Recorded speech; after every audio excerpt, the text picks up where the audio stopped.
10 horses are entered in this year's Belmont Stakes, but the world is focused on one, a 3-year-old horse on the verge of history, trying to do what only a dozen of the greatest have done, win the Triple Crown.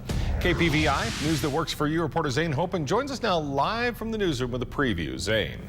Thanks, Matt. Having already captured the Kentucky Derby and the Preakness, so many are hoping Justify gets a storybook ending at the Belmont Stakes. Friday night, Sandy Downs and Idaho Falls opened the gates for the opening of their season. But even they couldn't ignore the big event that is tomorrow's Belmont Stakes. They can place wagers for tomorrow's race since there's not an open facility right now like an OTB where people could bet, so they can bet here today.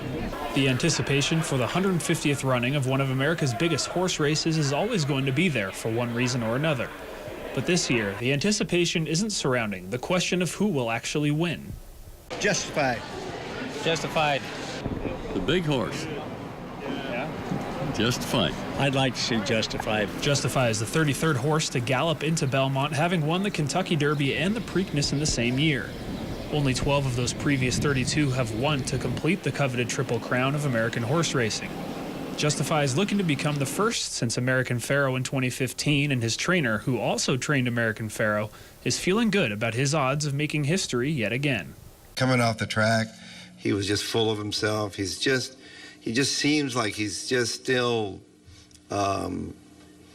improving. And so he looks like he's ready to run. And everyone around Sandy Downs and around the country will be watching to see just how ready he is.